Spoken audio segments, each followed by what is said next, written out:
Why do we criticize tyrants when in fact we are much worse than they are? We have the same inclinations as they do. We just lack opportunities to act on them. Virtue, he said, is not just theoretical knowledge. It is also practical, like both medical and musical knowledge.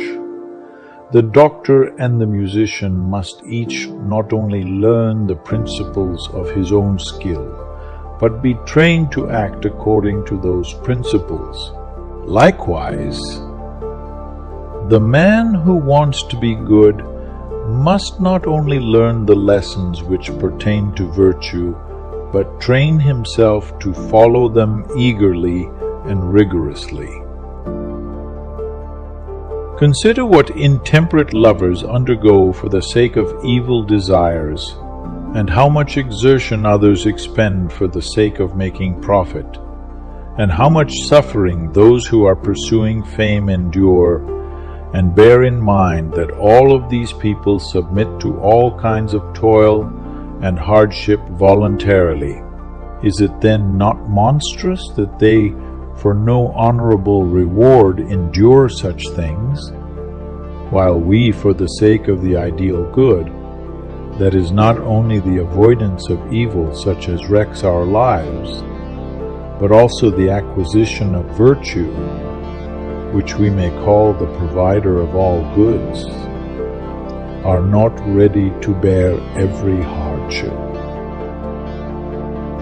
And yet, would not anyone admit how much better it is, in place of exerting oneself to win someone else's wife, to exert oneself the discipline of one's desires, in place of enduring hardships for the sake of money, to train oneself to want little, instead of giving oneself trouble about getting notoriety, instead of trying to find a way to injure an envied person, to inquire how not to envy anyone, and instead of slaving as sycophants do, to win false friends, to undergo suffering in order to possess true friends, since toil and hardship are a necessity for all, both for those who seek better and worse.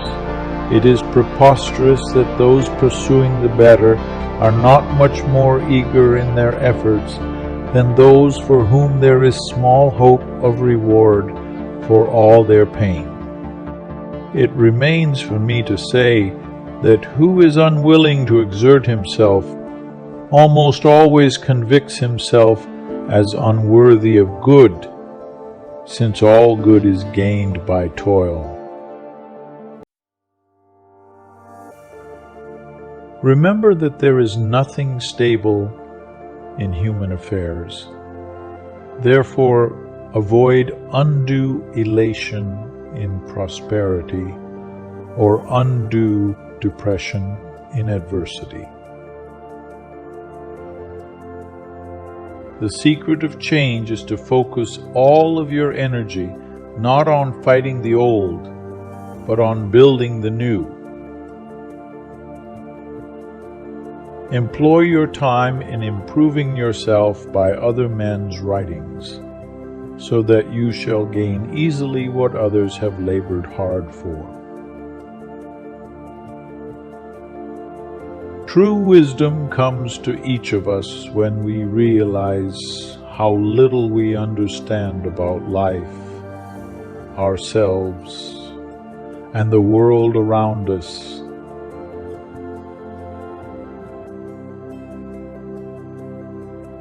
Let us reflect in another way, and we shall see that there is great reason to hope that death is a good.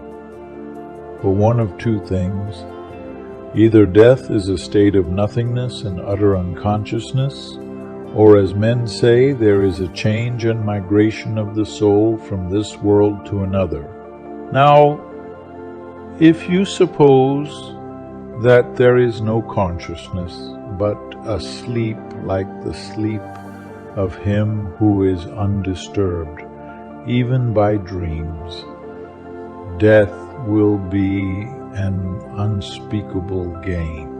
For if a person were to select the night in which his sleep was undisturbed even by dreams, and were to compare with this the other days and nights of his life, and then were to tell us how many days and nights he had passed in the course of his life better and more pleasantly than this one, I think that any man, I will not say a private man, but even the great king will not find many such days or nights when compared with the others. Now, if death be of such a nature, I say that to die is gain, for eternity is then only a single night. But if death is the journey to another place, and there, as men say, all the dead abide, what good, oh, my friends and judges, can be greater than this? If indeed, when the pilgrim arrives in the world below, he is delivered from the professors of justice in this world and finds the true judges who are said to give judgment there, Minos and Rhadamanthus and Iacchus and Triptolemus, and other sons of God who were righteous in their own life, that pilgrimage will be worth making. What would not a man give if he might converse with Orpheus and Musonius and Hesiod and Homer? Nay, if this be true, let me die again and again. If the soul is immortal, it demands our care not only for that part of time which we call life, but for all time. And indeed it would seem now that it will be extremely dangerous to neglect it. If death were a release from everything, it would be a boon for the wicked. But since the soul is clearly immortal, it can have no escape or security from evil except by becoming as good and wise as it possibly can. For it takes nothing with it to the next world except its education and training, and these, we are told, are of supreme importance in helping or harming the newly dead at the very beginning of his journey there.